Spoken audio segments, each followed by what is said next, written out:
නමස්කාර වේවා බුදුරුවනට සැමදා බුදු හිමි සරණ යමි. නමස්කාර වේවා ධම්රුවනට සැමදා සදහම් සරණ යමි. නමස්කාර වේවා සංඝරුවනට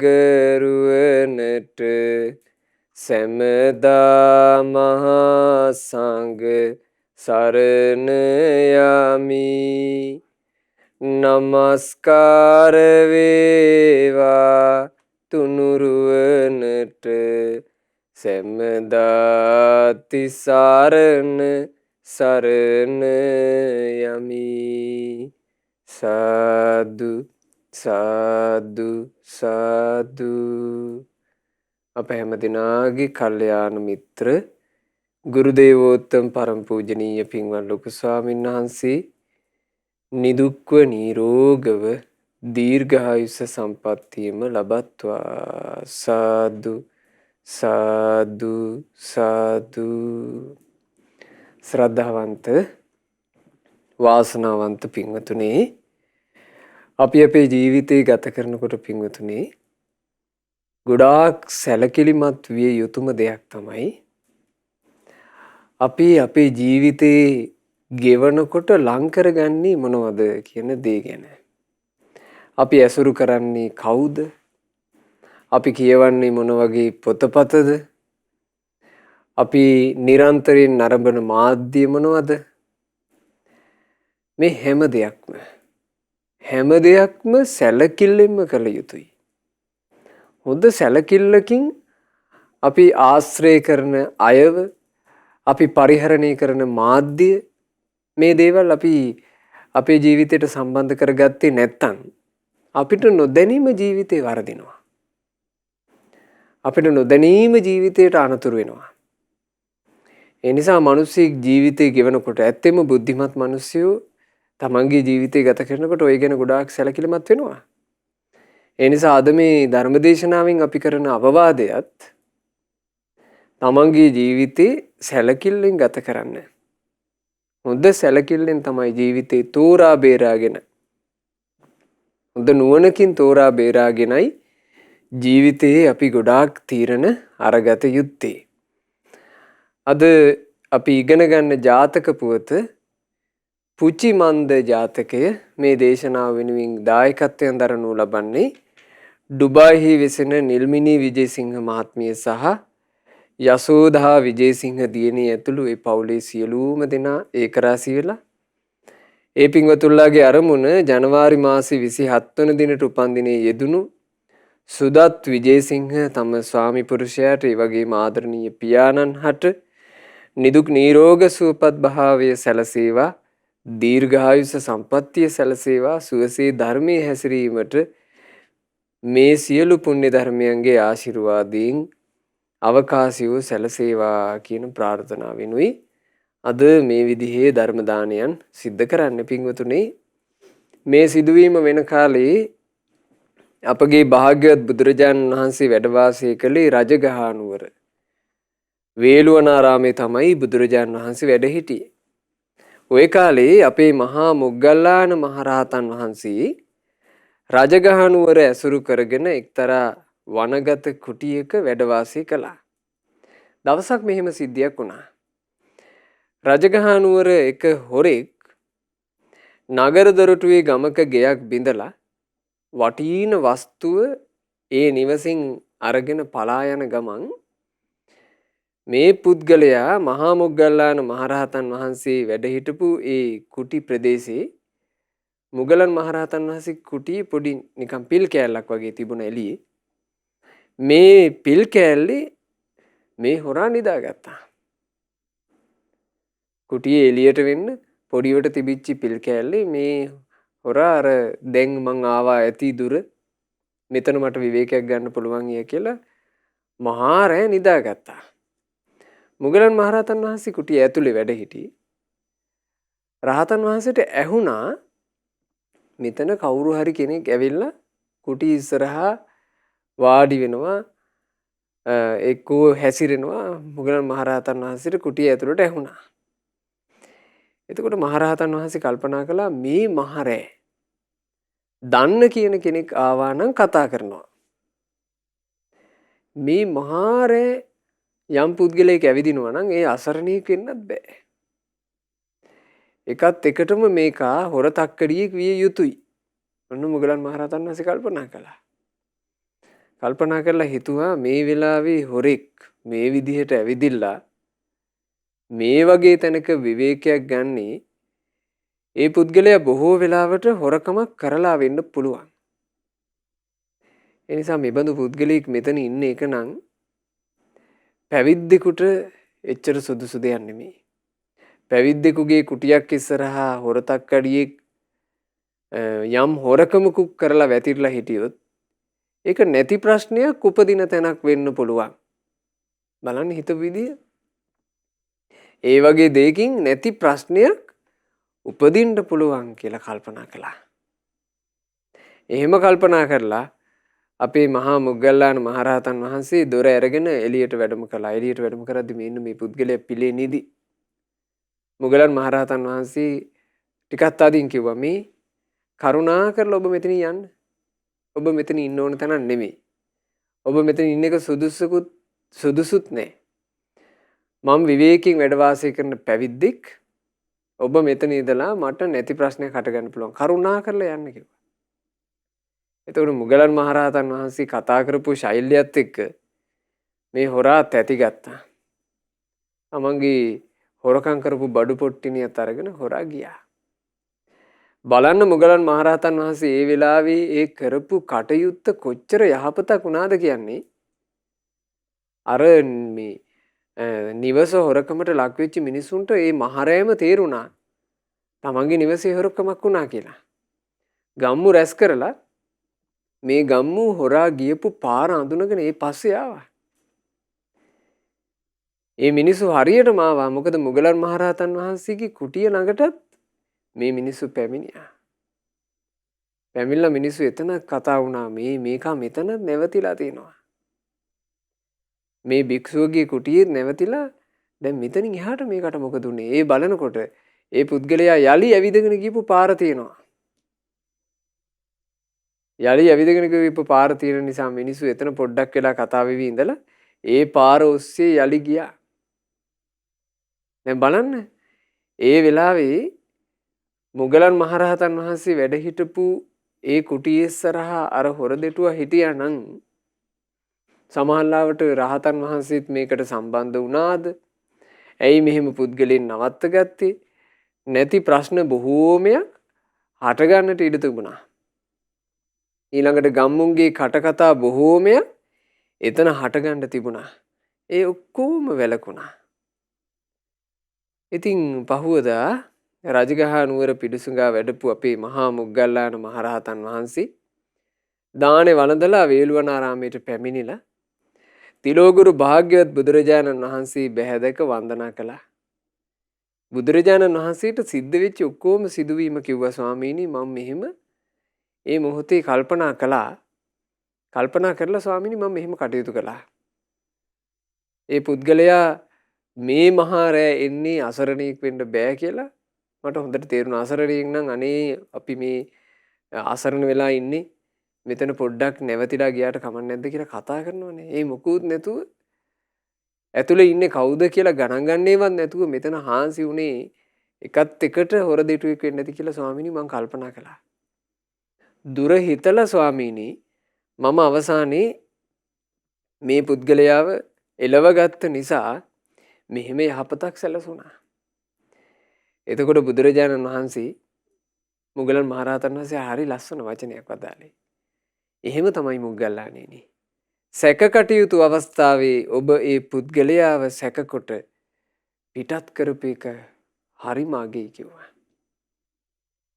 සැක කළ යුතු අවස්ථාවේ එය සැක කළා. මේකින් මට අනතුරක් වෙන්න පුළුවන්.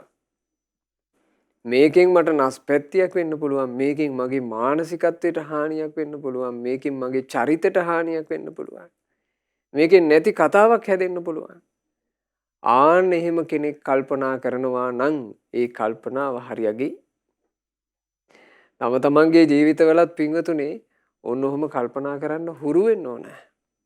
සමහර කෙනෙක් කිසිම කල්පනාවකින් තොරව ඒ ගැන කිසිම අදහසකින් තොරව තමයි ඔහේ ජීවිතය ගත කරන්නේ. හිතෙන කෙනෙක් ඇසුරු කරනවා, හිතෙන මාධ්‍යයක් ඇසුරු කරනවා, ඊළඟට වටිනා ඇසුරවල් ඔහේ හිතු මනාපේ බැහැර කරලා දානවා. ඒ ඔක්කොම දේවල්. ඒ නිසා ගොඩාක් ප්‍රවේශමෙන් ගොඩාක් හිතලා දුරදිග බලලා තමයි අපි අපේ ජීවිතය සම්බන්ධයෙන් බොහෝ තීරණ සියලු තීරණ අරගත යුත්තේ. ඉතින් බුදුරජාණන් වහන්සේ දේශනා කළා මොග්ගල්ලාණෙනි නුඹ විතරක් නොවේ. ඉස්සර හිටපු නුවණැත්තෝ පවා සැකකටයුතු පුද්ගලයන්ව සැකකොට තමන් හිටපු තැනින් බැහැර කරලා තිනවා. මේ කතාව භාග්‍යතුන් වහන්සේ ඔහොම වදාරනකොට මහා මොග්ගල්ලාන මහරහතන් වහන්සේ තථාගතයන් වහන්සේගෙන් විමසුවා. ස්වාමීනි ඉස්සර හිටපු නුවණැත්තෝ කටයුතු කරපු ආකාරය සම්බන්ධයෙන් තිලෝගුරු බුදුරජාණන් වහන්සේගේ අසිරිමත් බුදු නුවණින් ඒ කාරණේ අපටත් දැනගන්නට හෙළිදරව් කරනසේක්වා. ස්වාමීනි භාග්‍යතුන් වහන්සේ ඒ අතීත පුවත අපට දේශනා කරනසේක්වා කියලා මහා මොග්ගල්ලාන මහරහතන් වහන්සේ කරපු ඉල්ලීමටයි ආරාධනාවටයි මේ ලස්සන ජාතක පුවත බුදුරජාණන් වහන්සේ වදාළේ. ගොඩාක් ඉස්සර කාලේ බරණැස්පුරේ බ්‍රහ්මදත්ත නමින් මහා රජෙක් රාජ්‍ය විචාරමින් වාසය කළා. ওই කාලේ මහා බෝධිසත්වයෝ නගරේ කනත්තක පිහිටපු කොහොඹ වෘක්ෂයක දේවතාවෙක් වෙලා තමයි වාසය කළේ. වෘක්ෂ දේවතාවෙක්.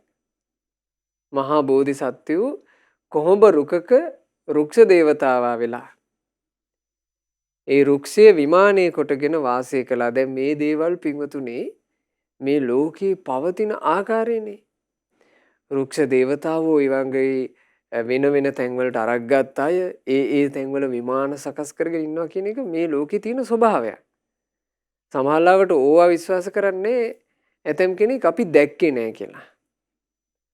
නොදුටු පමණින් ලෝකේ සම්බන්ධයෙන් දෙයක් යම් කිසි කෙනෙක් සැක කරනවා නම් ඒ සැකකොට ඒ සම්බන්ධයෙන් තමන්ට පේන චුට්ටින් කතා හදනවා නම් ඒක ඒ කෙනාගේ අඥානකම. ඒක මෝඩකම. මොකද අපිට නොපෙනෙන දේවල් ගොඩාක් තියෙනවා. මේ වෘක්ෂ වලට අරක් ගත්ත වෘක්ෂ දේවතාවරු අදටත් බොහෝ වෘක්ෂයන්හි වාසය කරනවා. එතකොට මහා බෝධිසත්වයෝ ඒ විදිහේ වෘක්ෂ දේවතාවෙක් ඒ කාලේ. ඉතින් මේ වෘක්ෂ දේවතාවා තමන්ගේ විමානයේ වාසය කරනකොට දවසක් ඔන්න නගරයේ ගෙයක් බිඳපු හොරෙක් බඩු පොදියකු කර තියාගෙන ඇවිත් මේ කනත්තට තමයි ආවේ. කනත්තට පැමිණලා සොරා වටපිට බැලුවා. එතන තියෙනවා ලොකු කොහොඹ ගහක්. ඊළඟට ඊට එහා පැත්තේ තියෙනවා ඒ වගේම ප්‍රමාණයේ ඇහැටු ගහක්. දැකලා මේ පුද්ගලයා කෙලින්ම කොහොඹ ගහ ළඟට ආවා. මේ කොහොඹ ගහ ලොකුවට හැදිලා තිබුණා. කොහොඹ ගහ මුලට ඇවිල්ලා තමන්ගේ බඩු මුට්ටිය කොහොඹ ගහ මුල තියලා මෙතනම හාන්සි වුණා. තමන් බරට බරේ අරගෙන ආපු හොර බඩු පොදිය මේ කොහොඹ ගහ මුල තියලා පුද්ගලයාත් විවේකී පිණිස මෙතනම හාන්සි වුණා. ඉතින් ඒ කාලේ සිරිතක් තිබිලා තියෙනවා. හොරකම් කරන හොරුන්ට දඬුවම් දීමේ පුරුද්දක්. ඒ තමයි කොහොඹ උලේ ඉඳනවා. හොරකම් කරපු ඈයන්ව අපරාධකාරයෝව ඉඳන්නේ කොහොඹ උලේ. එතකොට රුක්ෂයේ හිටපු රුක්ෂ දේවතාවා කල්පනා කළා මෙහෙම. හරි වැඩේ. මේකා අන්සතු දේවල් කඩා වඩා ගත්ත හොරෙක්.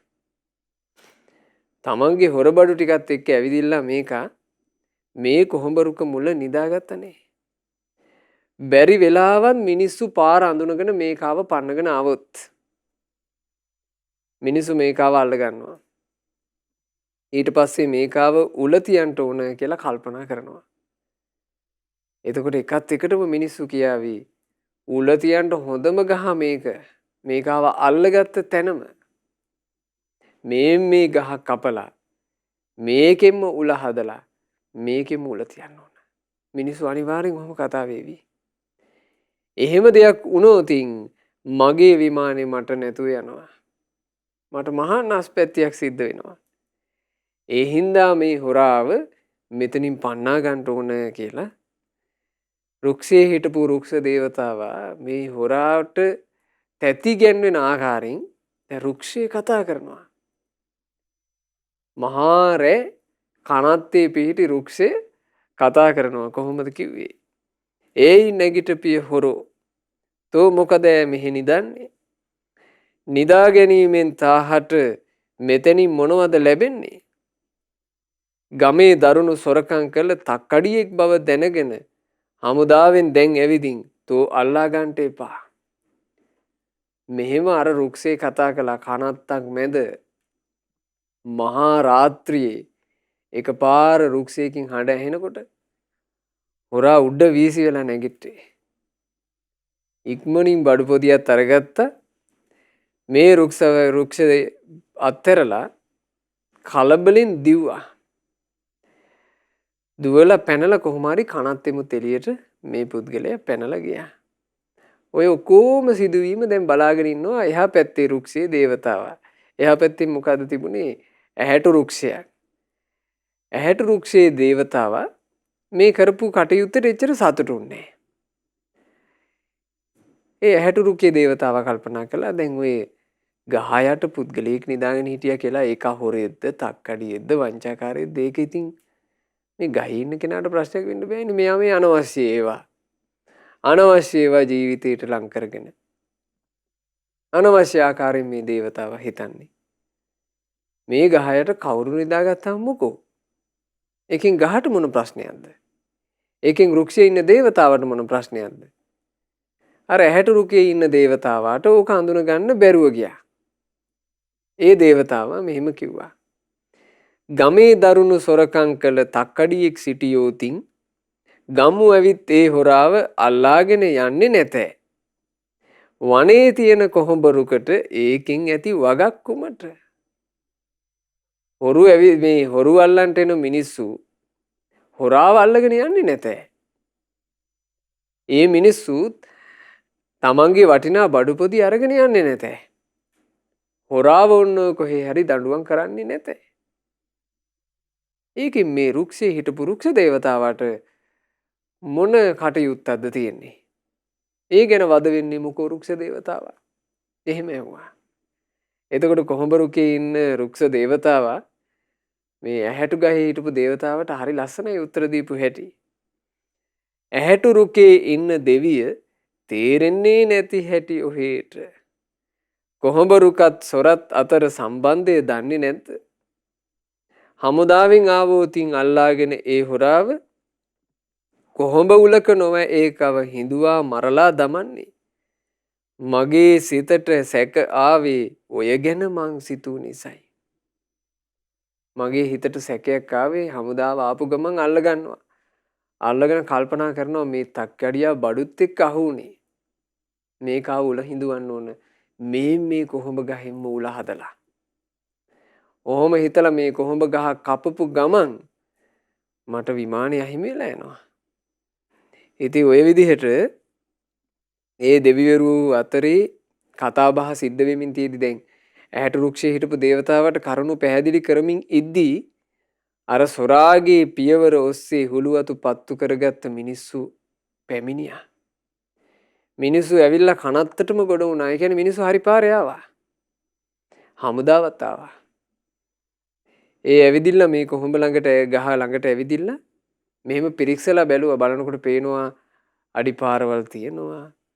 ඇවිල්ලා එතන හාන්සි වෙච්ච බව පේනවා. බරට බරේ බඩු පොට්ටනියක් තිබ්බ බව පේනවා. මේ ඔක්කොම අඳුනගත්තා.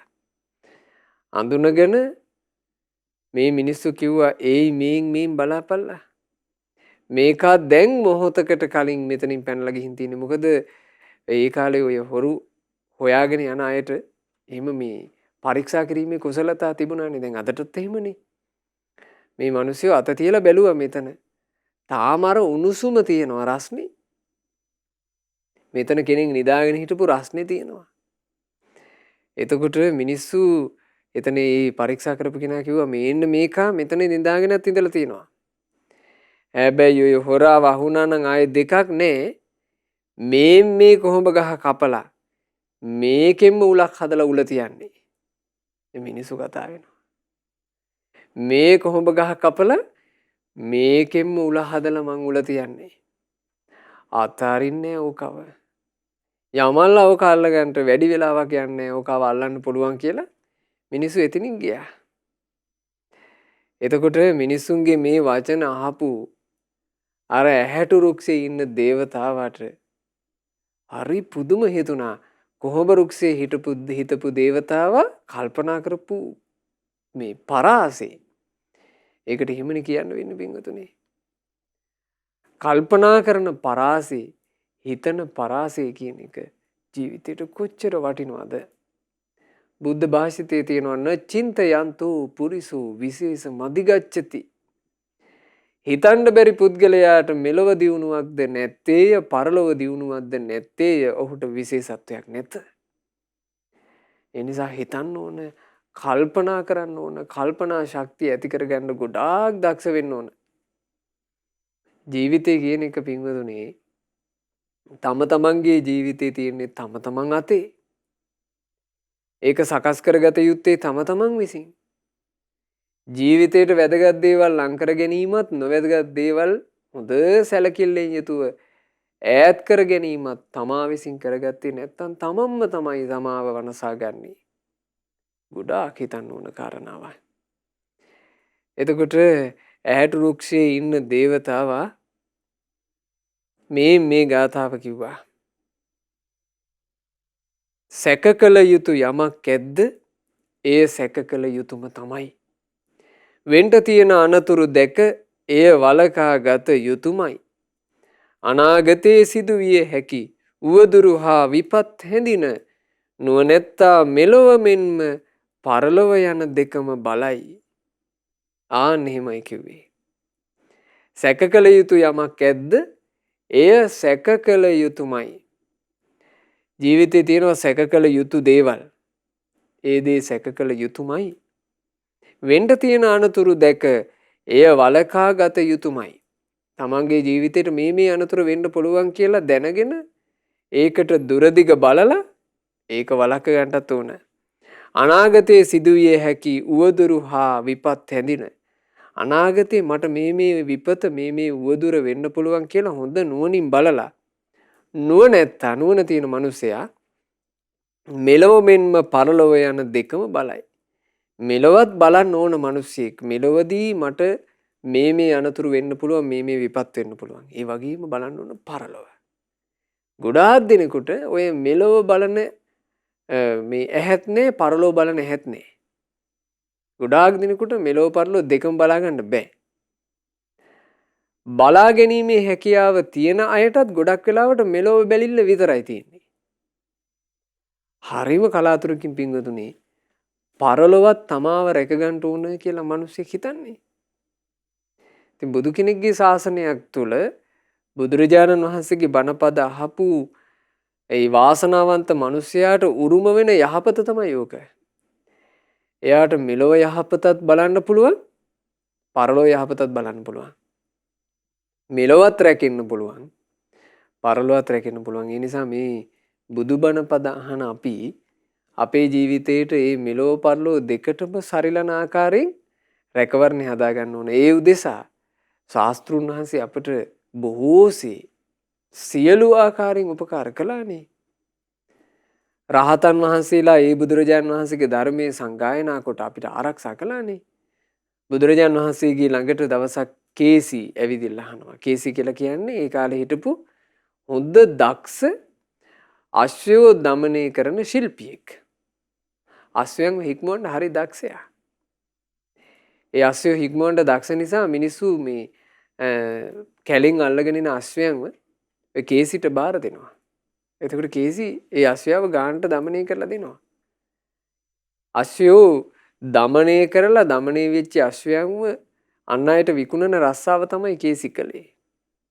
කේසි සම්බන්ධයෙන් හරි ප්‍රසිද්ධියක් තිබුණා ඒ කාලේ. මේ කේසි කියලා කියන්නේ අස්ස ධම්ම සාරථි. අශ්වයන්ව দমনය කිරීමට දක්ෂ සුපිරි මිනිසෙක් කියලා. එහෙම ප්‍රසිද්ධියක් තිබුණා. ඔය කේසි බුදුරජාන් වහන්සේගේ ළඟට පැමිණිලා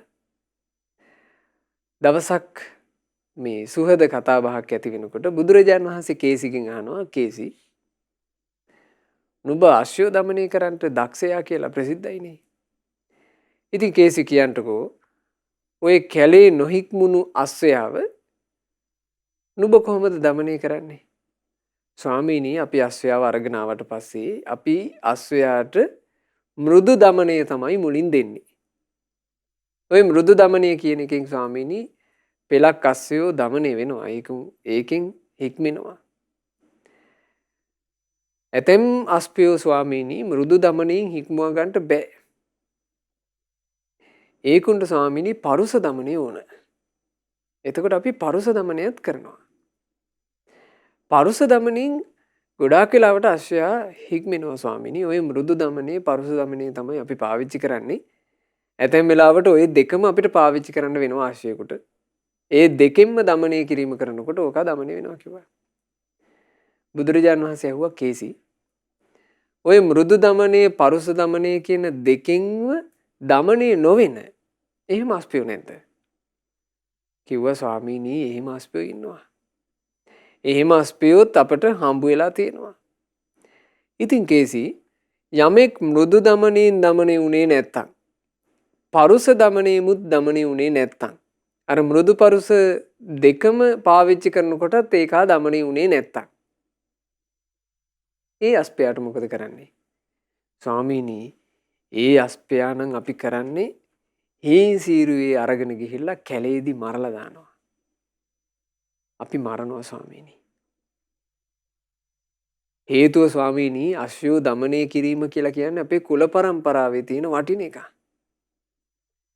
ඒ කුල පරපුරේ තියෙන වටිනා චාරිත්‍රයට හානියක් සිද්ධ වෙනවා. මේ අශ්වයා দমনය උනේ නැත්තම් කුල පරම්පරාවට අවනම්බුවා. ඒ නිසා দমনය වෙච්චි නැති එකව මරනවා කිව්වා. ඉතින් බුදුරජාණන් වහන්සේ කේසිගෙන් ওই තොරතුරු ටික අහගත්තේ. එතකොට කේසි භාග්‍යතුන් වහන්සේගෙන් අහනවා ස්වාමීනි භාග්‍යතුන් වහන්සේ මම ඉතින් අශ්වයෝ দমনය කරන්නට දක්ෂයි කියලා නේ මේ අවට ප්‍රදේශයේ ප්‍රසිද්ධ වෙලා තියෙන්නේ. හැබැයි ඉතින් තථාගත බුදුරජාණන් වහන්සේ තුන් ලොවේම ප්‍රසිද්ධ අනුත්තර පුරිස ධම්මසාරති කියලානේ. පුරුෂයන් দমনය කිරීමෙහිලා අනුත්තරීයයි කියලා බුදුරජාණන් වහන්සේ ගැන තුන් ලොවේම දන්නවනේ. ස්වාමීනි තථාගතයන් වහන්සේ මේ පුරුෂයන්ව দমনය කරනවා මිනිසුන්ව. ස්වාමීනි මිනිස්සු দমনය කරනවා කියන එක මට නම් හිතා ගන්නවත් බෑ. ස්වාමීනි ඔය අශ්වයාගේ ස්වභාවය ගත්තොත් එහෙම ඒක උගේ ඇතුලේ තියෙන එකම තමයි ප්‍රකට කරන්නේ. ස්වාමීනි මිනිස්සු එහෙමද? මිනිස්සු ඇතුලේ එකක් තියාගෙන එකක් වචනෙන් කතා කරන ගමන් වැඩ කරන්නේ වෙනම එකක්. බලන්න කේසි කියපු දේ. මිනිසුන්ගේ හිතේ තියෙන වෙනම අදහසක්. හැබැයි වචනෙන් පිට කරන්නේ වෙනම එකක්. ඒ කරලා අන්තිමට කරන්නේ තව එකක්. ස්වාමීනි මෙහෙම මිනිස්සුන්ව තථාගතයන් වහන්සේ দমনය කරනවා කියලා කියන්නේ පුදුමයි. ස්වාමීනි මේ පුදුම සහගත দমনය බුදුරජාණන් වහන්සේ කොහොමද කරන්නේ? භාග්‍යතුන් වහන්සේ කේසිට කියනවා කේසි තථාගතයන් වහන්සේත් ඔබ වගේ තමයි. මුලින්ම මෘදු দমনය තමයි ලබා දෙන්නේ. ඒ මෘදු দমনයෙන් යම්කිසි කෙනෙක් দমনය වුණොත් ඒ කෙනාට යහපත වෙනවා. ස්වාමීනි කුමක්ද මෘදු দমনය? කේසි තථාගතයන් වහන්සේ দমনය වෙනු කැමති කෙනාට කියලා දෙනවා මේවා පිං, මේවා කුසල්, මේවා යහපත. මේ දේවල් තුලින් සුගති සැප ලබන්න පුළුවන්. මේ දේවල් වලින් ජීවිතේ දියුණු කරගන්න පුළුවන්. ආන්න එහෙම කියලා දෙනවා. එහෙම කියා දීම තමයි මෘදු දමනය. මේ දේවල් පින් කියලා සිහිපත් කරනකොට පිනට කැමති කෙනා එහෙම නැත්නම් මෘදු දමනයට දක්ෂ කෙනා දමනය වෙනවා. එයා පින් කරන්න පටන් ගන්නවා. මේවා කුසල් කියලා දෙනකොට කුසලයේ හැසිරෙන්න පටන් ගන්නවා. මේ යහපත කියලා දෙනකොට යහපතේ හැසිරෙන්න පටන් ගන්නවා. ආන් ඒ කෙනා තමන්ගේ ජීවිතේ ඒ තුලින්ම දියුණුව කරා අරගන්නවා. එයා දමනය වෙනවා. බුදුරජාන් වහන්සේට කේසි කියනවා ස්වාමීනි මෘදු දමනයෙන් කෙනෙක් දමනය වුණේ නැත්තම් තථාගතයන් වහන්සේ ඊට පස්සේ මොකද්ද කරන්නේ? කේසි එබඳු කෙනාට පරුස දමනය සිදු කරනවා. පරුස දමනය කියලා කියන්නේ මොකද්ද? ඒ කෙනාට පැහැදිලි කරලා දෙනවා එයා නොදත් මේ ක්‍රියාවේ තියෙන අනතුර මේ විදිහේ පව්කම් කළොත් මේ විදිහේ කටුක විපාක එහෙම පැහැදිලි කරලා දෙනවා. මේ වචන කතා කළොත් මේ වගේ කටුක විපාක. දැන් කෙනෙක් ප්‍රාණඝාතය කරනවා නම් ඒ ප්‍රාණඝාතයේ හේතු කරගෙන සංසාරික ගමනේ වද වේදනා විඳින්න වෙන හැටි බුදුරජාණන් වහන්සේ දේශනා කරලා තියෙනවනේ. ප්‍රාණඝාතය කළොත් එහෙම ඒක නිරේ උපතට හේතු වෙනවා. යලි මනුෂ්‍ය ජීවිතයක් ලැබුණත් අඩු ආයුෂයෙන් මැරිලා යන්න වෙනවා. හරි භයානකයි. අපි හිතමු බුදු කෙනෙක්ගේ ධර්මයේ ඇහෙන කාලේ අඩු වයසින් මැරිලා යන්න වෙනවා. සත්පුරුෂයෝ ඉන්න කාලේ අඩු වයසින් මැරිලා යන්න වෙනවා. ජීවිතේට කොච්චර හානියක්ද? සතුන්ට හිංසා කළොත් ඒක නිරේ උපතට හේතු වෙනවා. ඊළඟට සතුන්ට හිංසා කිරීම ලෙඩ රෝග බහුලයක් වෙන්න හේතු වෙනවා. ඔන්න අනතුරු පහදලා දෙනවා. ඊළඟට සොරකම නිසා Tamanට වෙන හානිය පහදලා දෙනවා. සල්ලාලකම් කරන්ට ගියෝතින් සිද්ධ වෙන හානිය පහදලා දෙනවා. ඇත්තෙම මේ පහදලා දීම කියන එකේදී යම් මිනිසෙක් බුද්ධිමත්ව ඒක අරගන්න දක්ෂ වුණොත් එහෙම එයා එතනින් দমনය වෙනවනේ. එතනින්ම দমনය වෙනවා. තමන්ගේ ජීවිතේට සියලු යහපත සලස ගන්නවා. ඊළඟට වචනේ සම්බන්ධයෙන් සැලකිලිමත් විය යුතු ආකාරය බුදුරජාණන් වහන්සේ කියලා දෙනවා. බොරු, කේලම්, හිස් වචන, පරුස වචන, ගුණවතුන්ට කරන අපහාස, නිନ୍ଦා මේ දේවල් කරගන්න එපා. මේ දේවල් කිරීම තුලින් ඔබේ ජීවිතයට අනතුරු වෙනවා. හරි භයංකාරයි කියලා පහදලා දෙනවා. මේක පැහැදිලි කර දෙනකොට තිලෝගුරු බුදුරජාණන් වහන්සේ අර පුද්ගලයා ඒ පරුස දමනයෙන් দমনය වෙනවා. තමන්ව හික්මුව ගන්නවා. මේක තමයි ඊළඟ দমনය. එතකොට කේසි කියනවා ස්වාමීනි තථාගතයන් වහන්සේ මෘදු විදිහටත් দমনය කරනවා. පරුස විදිහටත් দমনය කරනවා. මෘදු පරුස ආකාර දෙකෙන්ම দমনය කරනවා. ස්වාමීනි ඔය දෙකෙන්ම කරන দমনයේදීත් দমনය නොවන ඇයෝ නැද්ද? එහෙම ඇහුවා. එතකොට බුදුරජාණන් වහන්සේ වදාලා කේසි එහෙම ඉන්නවා. මෘදු පරුස දෙකෙන්ම দমনය වෙන්න අදක්ෂයෝ ඉන්නවා. එහෙම තේරුම් බේරුම් කරගන්න බැරි තරම් මේ ඥානේ මද අය නුවණ මද අය ඉන්නවා. ඒතර කේසි අහනවා ස්වාමීනි ඉතින් එබන්දාට තථාගතයන් වහන්සේ කරන්නේ කුමක්ද? කේසි එබඳු කෙනාව තථාගතයන් වහන්සේ මරා දානවා. කේසිගේ ඇස් ලොකු වුණා. කේසි කියනවා ස්වාමීනි තථාගතයන් වහන්සේට ප්‍රාණඝාතය අකපයි නොවේද? නැත කේසි. තථාගතයන් වහන්සේ මේ ධර්ම විනය තුල මරා දමනවා කියලා කියන්නේ ඒට නොවේ. ධර්ම විනය තුල මරා දැමීම කියන්නේ කුමකටද? බුදුරජාණන් වහන්සේ ඔහුට අවවාද අනුශාසනා කිරීම අත්හරිනවා. අනිත් ගුණවත් වැඩිහිටි සංඝයාත් නුවණැති උත්තමයෝත් අවවාද අනුශාසනා කිරීම අත්හරිනවා. ඔහුට මඟ පෙන්වීම අවවාද අනුශාසනාව අත්හැර දැමීම මේ ශාසනය තුල මරණයයි කිව්වා. එතකොට කේසී දිග හුස්මක් හෙලලම කියනවා ස්වාමීනි භාග්‍යතුන් වහන්සේ මෙබඳු සොඳුරු ධර්ම විනයක මෙබඳු ඥානවන්ත ශාස්ත්‍රූන් වහන්සේ නමකගේ අවවාද අනුශාසනා නොලැබී යනවා නම් මෙබඳු ගුණවත් සංඝයාගේ අවවාද අනුශාසනා නොලැබී යනවා නම් ස්වාමීනි මරණයක්මයි. ඊට වඩා මරණයක් තවත් තිබේද? එහෙම කිව්වා. ඉතින් ඒ නිසා පින්වතුනි මේ බුදු කෙනෙකුගේ ශාසනයක් මුණ ගැහුණු ජීවිතේ අපට ලැබෙන අවවාදය අපට ලැබෙන අනුශාසනාව මේ බුදුබණ පදේ තමයි අපිට පණ. මේ ධර්මය ඇහෙන්නේ නැත්නම් අපි මැරිලා. මේ ධර්මය ඇහිමේ වාසනාව නැති ඈයෝ සියලු දෙනා මලකඳක්. මේ ධර්මය අහගෙන මේ ධර්මය තුලින් ජීවිතයක් ගොඩනගා ගන්න උත්සුක වෙන මනුස්සයාට තමයි පණ තියනවා කියලා කියන්න පුළුවන්. ඒ නිසානේ බුදුරජාණන් වහන්සේ දේශනා කළේ අප්පමාදු අමත පදං. දහම් පදේ ඇහෙනකොට නොපමාව තමන්ව මේ ධර්මයේ දමනය කරගන්න අප්‍රමාදී පුද්ගලයා අමත පදය අමෘත පදේ කරා යන්නේය. පමාදු මච්චුනෝ පදං ප්‍රමාදී තැනෙත්තාට ඇත්තේ මරණේ පදයකි. අප්පමත්තා නමී යන්ති.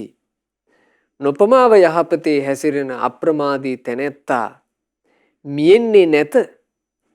යේ පමත්තා යථා මතා ප්‍රමාදී වූ තැනැත්තෝ ජීවත් වුවද මලකඳම් බඳුමය. පුදුම සුන්දරයි පින්වතුනි බුදුරජාණන් වහන්සේගේ මේ ධර්ම විග්‍රහය. ඒ නිසා නුවණ තියෙන මිනිස්සෙකුට තමන්ගේ ජීවිතය සම්බන්ධයෙන් සැලකිලිමත් වීම පිණිස ඒ උදෙසා කෙරෙන මාර්ගෝපදේශයක් මේ බුද්ධ ශාසනය පවතින කාලයට වඩා වෙනත් කාලයක ඇත්තේ නැහැ. බුද්ධිමත් මිනිස්සෙක් තමන්ගේ ජීවිතය සකස් කර ගැනීමේදී කල්පනා කරන හැටි ඔය අපන්නක සූත්‍රයේදී බුදුරජාණන් වහන්සේ දේශනා කළා.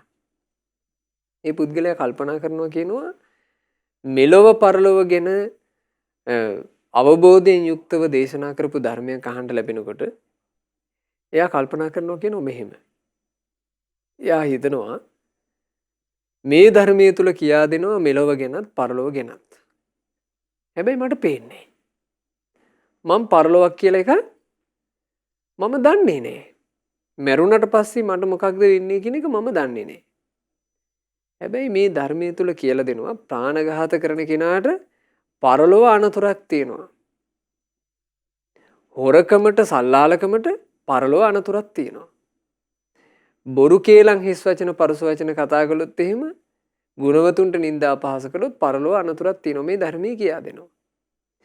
ඊළඟට ලෝභකම් කරන තැනැත්තාට පරලොව අනතුරක් තියෙනවා. අධික ද්වේෂයෙන් ඉන්න තැනැත්තාට පරලොව අනතුරක් තියෙනවා. මෙහෙම මේ ධර්මයේ තුල කියලා දෙනවා. මිසදිතු තැනැත්තාටත් පරලොව අනතුරක් තියෙනවා කියලා දෙනවා. ඒකට අර මිනිස්සේ කල්පනා කරන්න ගන්නවා කියනවා. හරි. මට පරලොව පෙවුනේ නැති වුණාට පරලොවක් තිබ්බොත් පරලොවක් තිබුණොත් ඒ පරලොවට මම මේ අනුගමනය කරන ජීවිතේ කොයි විදිහට බලපායිද? එතකොට එයා බලනවා Taman සත්තු මරමරණන් ඉන්නේ. එයා හිතනවා සත්තු මරීම කියලා කියන්නේ මේ ජීවිතේම උනත් සුන්දර දෙයක් නෙමෙයි. තව අහිංසක සතෙක් කෑ ගහද්දී ගැහි ඉද්දි මරලා දානවා කියන එක මේ ජීවිතේටත් සුන්දර එකක් නෙමෙයි. ඊළඟට මේ ජීවිතේදීම ගුණවතුන් එකට ගරහනවා. අනේ මේ අහිංසක සත්තුන්ට මේකුන් ඉන්න දෙන්නේ නැණි කියලා. හොරකම ගත්තත් මේ ජීවිතේම ගරහාවට ලක් වෙන එක. අනිතික හොරකම උනත් හොඳට නුවණින් කල්පනා කරලා බලද්දි තේරෙනවා ඒක යහපත් එකක් නෙමෙයි. තම මිනිස්සේ හරි හම්බ කරගත්ත දේ කඩා වඩා ගන්නවා කියන එක. ඒක සුදුසු නේ. සල්ලාලකම ගැනත් එයා හිතන්න ගන්නවා. සල්ලාලකම කියලා කියන්නේ යහපත් වූ දෙයක් නෙමෙයි. ඒ තුලින් තමන්ගේ ජීවිතේට වැදගත්කමක් එකතු වෙන්නේ. සමාජයේ විසින් සමහරලාවට නීති සම්පාදනය කිරීම වලින් නීත්‍යානුකූල කරගෙන හිටියත් වැරදි කාමසේවනය ඒක සාමාන්‍ය මිනිසෙකුගේ වැදගත්කමකට උචිත එකක් නෙමෙයි. ඒ මිනිසයාට තියෙන කාම පිස්සුව ඒකෙන්ම ප්‍රකට වෙනවා. ඒ නිසා ඒක සුදුසු එකක් නෙමෙයි. ඊළඟට ගුණවතුන් ඒකට ගරහනවා. මෙන්න මෙහෙම එයා හිතනවා මේ ජීවිතේ මේකට ලැබෙන්නේ නින්දාය. මේ ජීවිතේම ලැබෙන්නේ ඒ තුලින් ජීවිතේට වැදගත්කම අහිමි වීමය. මෙහෙම බලනවා. මේ බලනකොට එයා තේරුම් ගන්නවා එහෙනම් මේක මෙලොවටත් අයහපතක්. ඊළඟට හිතනවා කියනවා බැරි වෙලාවත් පරලොවක් තිබුණෝතින් එකත් එකටම මේකම පරලොවට අනතුරු බවට පත් වෙනවා. එහෙම දැක්ක ගමන් තමන්ගේ යහපත තමන්ට ඉතුරු වෙනවා. ඒ හින්දා පින්වතුනේ සැක කළ යුතු යමක් ඇද්ද? එය සැක කළ යුතුමයි. තමන්ගේ ජීවිතය සම්බන්ධයෙන් වෙන්න තියෙන අනතුරු මෙලෝ පරලෝ වශයෙන් දැකලා රැකෙන්න ඕන. ඒ කාලේ එක බොහොම නුවණැති තරුණයෙක් වැරද්දකට පෙළඹිලා හිටියා. ඒ තරුණයා හරි ධනවත්. ගොඩාක් ධන සම්පත් තියෙන නිසා ඔහු මේ බොහොම සෙල්ලක්කාර ජීවිතයකට යොමු වුණා. මේ තරුණයා ලොකු මහත් වෙනකොට හරි කඩවසන් රූපේ. රූපේ කඩවසන් නිසා සල්ලි භාගෙත් තියෙන නිසා හරියට ස්ත්‍රියෝ කිට්ටු වුණා. කිට්ටු වෙන ස්ත්‍රීන් එක්ක මෙයා අනාචාරය හැසිරෙන්න පටන් ගත්තා. කාලේ ගත වෙනකොට මෙයාගේ බොහෝම තරුණ වයසේ මෙයා සෑහෙන සල්ලාලකම් කරන කෙනෙක්. ඇතැම් ස්ත්‍රීන් එක්ක කැමැත්තෙන් සල්ලාලකමේ යෙදෙනවා. ඇතැම් ස්ත්‍රීන්ව තමන්ගේ සල්ලි බලයෙන් බලහත්කාරයෙන් අල්ලගෙන එහෙම මේ සල්ලාලකම සිද්ධ කළා. ඊළඟට සල්ලාලකම් සම්බන්ධයෙන් මෙයාට මේ නොයෙක් පසුබිම් හැදුනා. ඇතැම් ස්ත්‍රීන් තමන්ගේ මිනිස්සු පොඩ්ඩකට ගෙදරින් එහෙ මෙහෙ වෙච්ච ගමන් මෙයාට හොරට තුණ්ඩු කෑල්ලකින් පයින්ඩයක් එවනවා. අද මේ වෙලාවේ ඉඳලා මේ වෙලාව වෙනකම් මිනිස්සයා ගෙදර නැත. ඔයා අපේ ගෙදර එන්න කියලා දැන් මේ පණිවිඩේ එවනවා. එතකොට අර සල්ලාලකමට ඇබ්බැහි වෙලා හිටපු මේ තරුණයා ඒ තුණ්ඩු කෑලි වලට අනුව යනවා. දවසක් මෙයා මෙහෙම ගියා. ගිහිල්ලා සල්ලාලකම කරලා මිනිස්සයා ගෙදරට එන්න කලින් මෙයා හින්සිරුවේ ගෙදරින් මාරු වෙලා දැන් මෙයා පාරේ එනවා. පාරේ එද්දි පේනවා එක මිනිස්සෙක්ව මිනිස්සු අල්ලගෙන ගස් බැඳලා නිල් වෙනකන් ගහලා. ඊළඟට මිනිස්සු කාරලා කෙල ගහනවා මේ මිනිහයාට. ඇතැම් මිනිස්සු සාප කරනවා, කාන්තාව එහෙම සාප කරනවා. එතෙන් ඇවිල්ලා මේකා නිරේ යන්න ඕන. මේකාට යහපතක් නම් වෙන්න එපා. මිනිස්සු දොස් කියනවත් පේනවා. මේ තරුණයා හීන්සීරුවේ ඔතෙන්ට කිට්ටු වුණා. දැන් මිනිස්සු ඔක්කොම වට වෙලා ඔය වගේ සිදුවීමක් වෙනකොට අද වුණත් බලන්න. අද වුණත් මිනිස්සු වට වෙලා ඌක බලාගෙන ඉන්නවන්නේ. මේ මිනිස්සයා ලං වුණා. ලං වෙලා මේ තරුණයා එතන හිටපු සාමාන්‍යයෙන් මිනිස්සු තලේ හොඳ දමනයකින් හිටපු එක වැදගත් මිනිහෙක් ළඟකට කිට්ටු වෙලා ඇහුවා මොකක් වෙලාද මේ? ඇයි මේ මෙයාට මෙච්චර මිනිස්සු ගහලා ගහේ බැඳලා කාරලා කෙල ගහන්නේ ඇයි මේ? ඇයි මේ මිනිස්සු සාප කරන්නේ? එතකොට අර පුද්ගලයා කිව්වා ඉතින් මේ මිනිස්සයා කරගෙන තියෙන දේනේ. මේ මිනිස්සයා කාරලා කෙල ගහන්න වටින දෙයක් කරලානේ.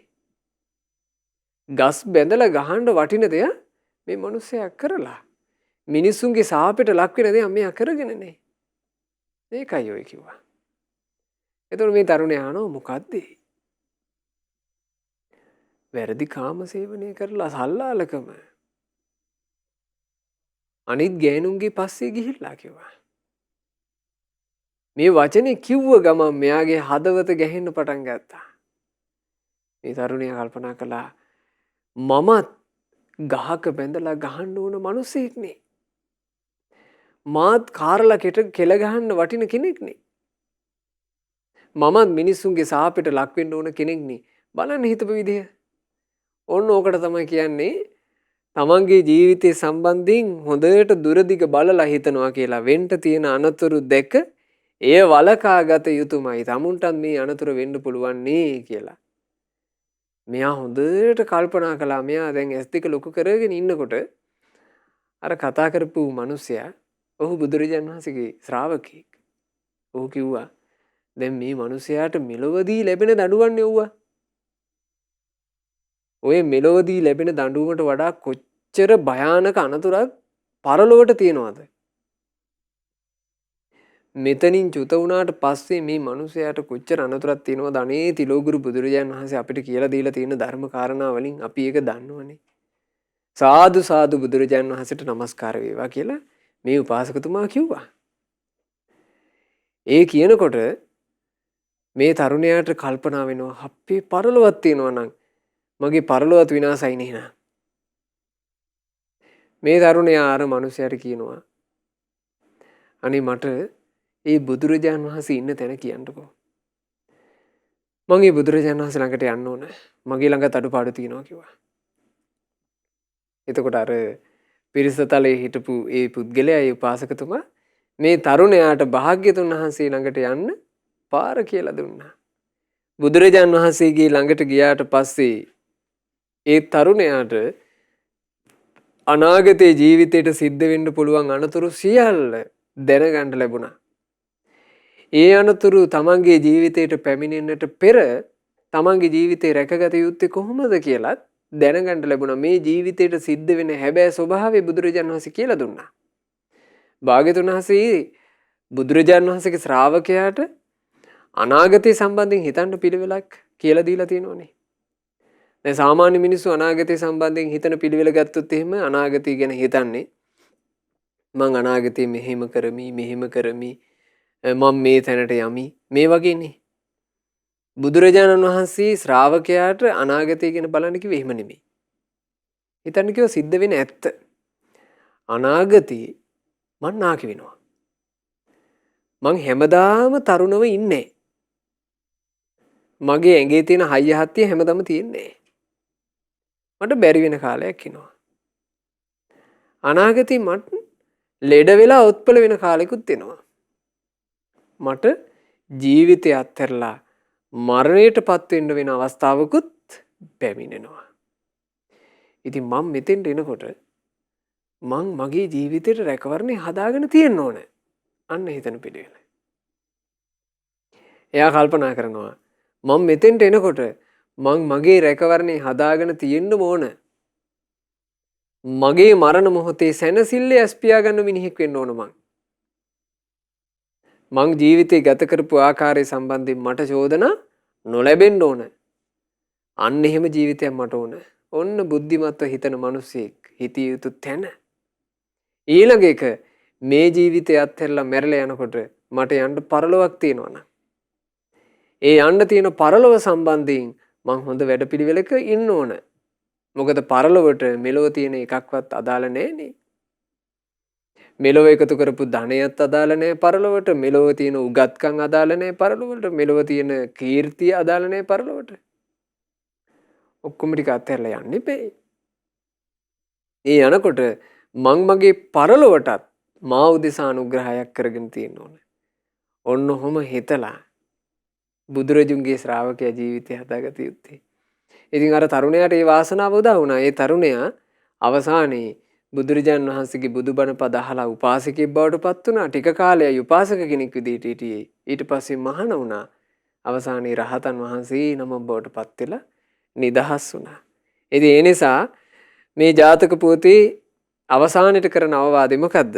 නුවණැත්තා මෙලොව මෙන්ම පරලොව යන දෙකම බලයි. ඒ නිසා නුවණැත්තෝ විදිහට මෙලොවත් බලන්න පරලොවත් බලන්න තමන්ගේ ජීවිතේ හොඳ සැලකිල්ලෙන් හදාගන්න. ජීවිතේ මෙලොව පරලොව දෙලොවටම අනතුරුදායක වෙන විදිහේ ඇසුරවල් අත්හරින්න. ඒ බඳු මාධ්‍ය අත්හරින්න.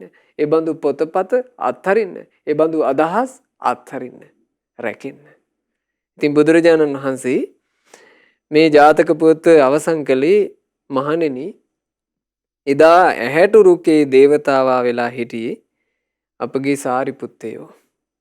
කොහොඹ රුකේ දේවතාවා වෙලා හිටියේ මහා බෝධිසත්වයෝ වන මමයි කියලා බුදුරජාණන් වහන්සේ මේ ජාතක පුවත අවසන් කළේ. මේ ජාතක පුවත එදා භික්ෂුන් වහන්සේලාට බොහෝ ප්‍රයෝජනවත් වුණා. තමන්ගේ යහපත අඳුනාගෙන යහපත රැකගෙන අයහපත අඳුනාගෙන අයහපතට පත්වෙන්න නොදී ජීවිතේ රැකගන්න. අප හැමදෙනාට ගෞතම සාසනයේ මුණ ගැහිච්චි මේ දුර්ලභ මොහොතේ අපේ ජීවිත රැකගන්නට වාසනාව ලැබේවා. සාදු සාදු සාදු. රැස් කළ උදාරතර පුණ්‍ය ධර්මයන් සියලු දෙවියෝ සතුටින් අනුමෝදන් වෙත්වා. සහම්පති ගටිකාර ආදී බ්‍රහ්ම රාජවරු ප්‍රමුඛ බ්‍රහ්මකායික දෙවිවරුත් සක්දෙවිඳුන් සතරවරන් දෙවිවරුන් සෙන්පති දෙවිවරුන් ප්‍රධාන සදෙව්ලෝක වාසී සියලුම දෙවිවරුත් මේ ලංකා භූමිය සුරකින්නා වූ සුමන සමන් දෙවියන් ප්‍රධාන සියලු දෙවිවරුත් අප හැම දෙනාගේ ඉෂ්ඨකාමී දෙවියෝත් පින් අනුමෝදන්ව ඒ දෙවියෝ දිව්‍ය සැපයෙන් වැඩෙත්වා දිව්‍ය ආශ්චර්යයෙන් වැඩෙත්වා දෙවියන්ගේ නිරන්තර ආශිර්වාද රැකවරණ විශේෂයෙන් උපන් දිනයේ යෙදෙන පින්වත් සොදත් විජේසිංහ මහත්මයාටත් ඒ වගේම අද ධර්ම දානයන් සිදු කරපු ඒ පින්වතුන්ලා සෑම සියලු දෙනාටත් අප සියලු දෙනාටත් දෙවියෝ සලසත්වා දෙවියෝද සසර දුකින් අත මිදේවා. සාදු සාදු සාදු.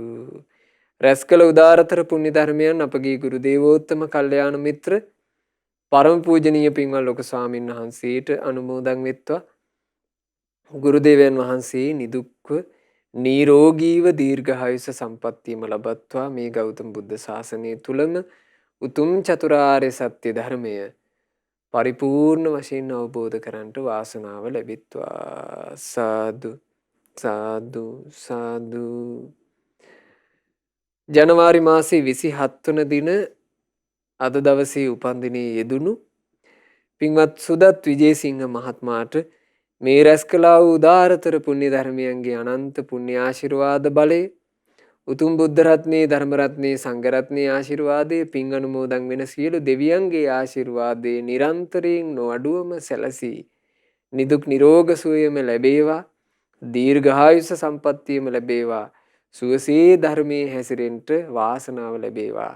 මේ ගෞතම ශාසනය තුලම ධර්මාවබෝධයෙන් සැනසේවා කියලා අපි ආශිර්වාද කරනවා, සෙත් ප්‍රාර්ථනා කරනවා.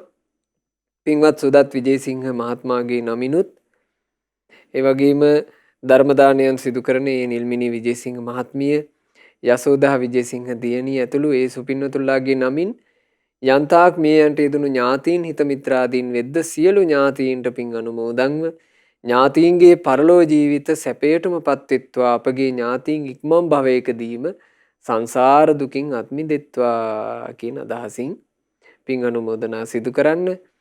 නිල්මිනී විජේසිංහ මහත්මිය සහ යසෝදා විජේසිංහ දියණියගේ අධ්‍යාපන කටයුතුත් ඒ වගේම දෙදෙනාගේම ඒ රැකී රක්ෂා කටයුතුත් සුවසේ සාර්ථකව සිද්ධ කරගන්නට ඒකාන්ත වශයෙන්ම මේ සියලු පුණ්‍ය ධර්මයන්ගේ ආශිර්වාදය ඒ වගේම තෙරුවනේ ආශිර්වාදය පින් අනුමෝදන් වෙලා සතුටු වෙන දෙවියන්ගේ නිරන්තර ආශිර්වාදයේ රැකවරණය නොඅඩුවම සැලසෙත්වා කියලා අපි ආශිර්වාද කරනවා, සෙත් පතනවා. නිල්මිනී විජේසිංහ මහත්මිය, යසෝදා විජේසිංහ දියණිය ඇතුළු ඒ පවුලේ සෑම සියලු දෙනාට පින් අනුමෝදන් වෙත්වා. ඥාති හිතයිසින් සියලු දෙනාට ඒ වගේම අධ්‍යාපනය ලබා දුන්නු ගුරු මෑණිවරුන්ට, ගුරු පියවරුන්ට සියලු පුණ්‍ය ධර්මයන් එකලෙසම අනුමෝදන් වෙත්වා. සියලු දෙනාට සුවසේ පින් රැස් කර ගනිමින් සුවසේ ධර්මයේ හැසිරීම පිණිස ඒකාන්ත වශයෙන් මේ පින හේතු වෙත්වා කියන බලාපොරොත්තුවයි ධර්ම දානයේ සිදු කළා වූ ඒ පින්වතුන්ලාට තිබෙන්නේ. ඉතින් අපි විශේෂයෙන් ඒ ධර්ම දානය සිදු කරපු ඩුබායිහි වෙසෙන නිල්මිනී විජේසිංහ මහත්මියටත්, යසෝදා විජේසිංහ දියණියටත්, සුදත් විජේසිංහ මහත්මයාටත් අපි සෙත් පතනවා, ආශිර්වාද කරනවා.